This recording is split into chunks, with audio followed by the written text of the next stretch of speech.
मैं शहर के लिए निकल गया। शहर आकर मैं वकील से मिला और गायत्री और मेरे तलाक के कागज बनवाने लगा।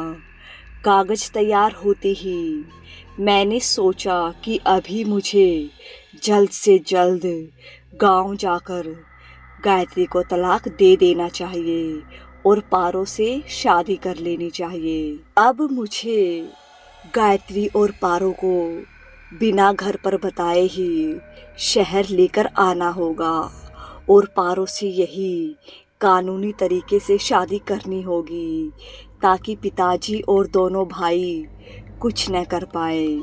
जैसे ही मैं गांव के लिए निकलने वाला था, इतने में ही मेरे मैनेजर ने आकर बोला कि सर आपको अभी फैक्ट्री में चलना होगा, वहाँ आग लगने की वजह से कुछ वर्कर घायल हो गए हैं, हमें अभी चलना चाहिए। मैं बोला कि लेकिन ये सब हुआ कैसे? मैनेजर बोला कि ये तो वहीं चलकर पता चलेगा। मैं बोला कि ठीक है चलो जल्दी से, और मैं गांव न जाकर फैक्ट्री के लिए वहाँ से निकल गया। वहाँ मुझे बहुत ज़्यादा टाइम लग गया। जब तक फैक्ट्री में सब कुछ ठीक ठाक नहीं हुआ, मैं वहीं शहर में ही रुक गया। शहर आए मुझे 3 महीने से ज़्यादा समय हो गया था। जैसे ही सब कुछ ठीक हो गया तो मैं गांव के लिए निकल गया और फिर रास्ते में मेरा एक्सीडेंट हो गया। मुझे बहुत ज़्यादा चोटें आई थी।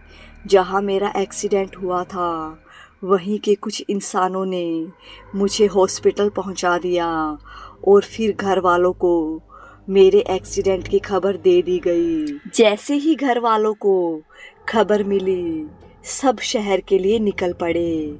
माँ, पिताजी और बड़े भाई मेरे पास हॉस्पिटल में आ गए। पिताजी छोटे भैया को घर पर ही बाकी सबके पास छोड़ आए। मेरी हालत बहुत ज़्यादा ख़राब थी। डॉक्टर ने बोला कि कुछ दिन तक हॉस्पिटल में ही रहना होगा। तो पिताजी बोले कि तुम्हारे पास गायत्री को छोड़ देते हैं, यहीं वो तुम्हारा अच्छे से ख्याल रखेगी। तुम्हारे बड़े भैया और गायत्री यहीं रहेंगे जब तक तुम अच्छे से ठीक नहीं हो जाते। तुम्हारी माँ और मैं 2 दिन बाद ही गांव के लिए निकल जाएंगे और फिर गायत्री को यहाँ भेज देंगे। वहाँ गांव में गायत्री अपने कमरे में खिड़की के पास खड़ी थी।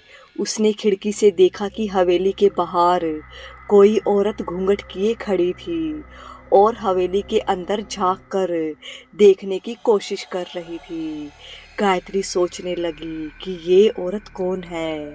फिर गायत्री को मेरी बात याद आई कि पारो घूंघट में ही रहती है। गायत्री अपने कमरे से भागते हुए बाहर आई। इतने में ही उसने देखा कि छोटे भैया बाहर ही जाने की तैयारी कर रहे थे। वह नीचे हॉल में थे। गायत्री वापस आई और फिर वो पीछे वाले रास्ते से बाहर निकल गई और उसने पारो का हाथ पकड़ा और हवेली के पीछे ले गई जहाँ कोई आता जाता नहीं है। गायत्री बोली कि तुम पारो हो ना? पारो बोली कि हाँ, लेकिन आपको कैसे पता? गायत्री बोली कि मैं गायत्री हूँ, छोटे ठाकुर की पत्नी। लेकिन तुम यहाँ क्या कर रही हो? अगर तुम्हें कोई यहाँ देख लेता तो? पारो बोली कि मैं यहाँ छोटे ठाकुर से मिलने आई थी। गायत्री बोली वो अभी शहर से गांव वापस नहीं आए हैं। तुम खुद सोचो, अगर वो वापस आए होते तो क्या तुमसे मिलने नहीं आते? उसके बाद पारो बोली कि लेकिन उन्होंने तो बोला था कि वो 3 महीने बाद ही लौट आएंगे। गायत्री बोली कि हाँ, लेकिन उनको कुछ काम आ गया था, इसीलिए वापस नहीं आ पाए। और अब जब वो गांव आ रहे थे तो रास्ते में आते वक्त उनका एक्सीडेंट हो गया है। माँ, पिताजी और बड़े जेठ जी शहर गए हैं उनके पास। पारो बोली कि क्या एक्सीडेंट हो गया है? ज़्यादा चोट तो नहीं लगी ना उन्हें? ठीक तो है ना वे? गायत्री बोली कि मुझे नहीं पता, शहर से अभी तक कोई खबर नहीं आई है। तुम चिंता मत करो, वो ठीक ही होंगे और अब से तुम यहाँ मत आना। अगर तुम्हें किसी ने देख लिया तो पिताजी और दोनों जेठ जी को पता चल जाएगा और फिर पता नहीं वह क्या करेंगे। इसीलिए अब से तुम यहाँ मत आना। पारो बोली कि लेकिन मुझे पता कैसे चलेगा कि वे ठीक है।